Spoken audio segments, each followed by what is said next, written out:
Welcome to the Slop Farm. Enjoy the video. You begin by confirming prerequisites. Charge both phones, enable Bluetooth and Wi-Fi, or get a direct cable.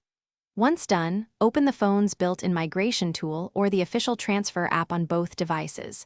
You will be prompted to choose source and target. Pick the old phone as source. Make sure to unlock both phones, accept pairing prompts, and grant permissions for contacts, photos, and storage. This gets the hands-on connection started immediately so data can flow. Now focus on the actual transfer. Physically connect the phones with the recommended cable or choose Wi-Fi Direct if a cable isn't available.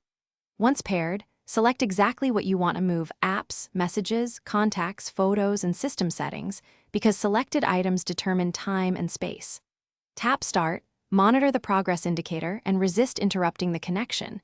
Keep screens awake and both devices plugged in if possible. If apps need to redownload, the transfer hands off credentials so you won't lose purchases. To finish, verify that everything arrived. Open messages, photos, and a few apps to confirm content and logins. Once done, sign into your accounts and reauthorize permissions where prompted.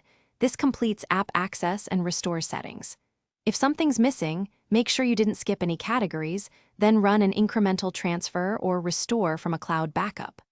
One key troubleshooting tip: if transfer fails midway, reconnect with a cable and retry. Many issues stem from Wi-Fi instability or a locked screen interrupting. Thanks for watching. Consider subscribing if we helped you today.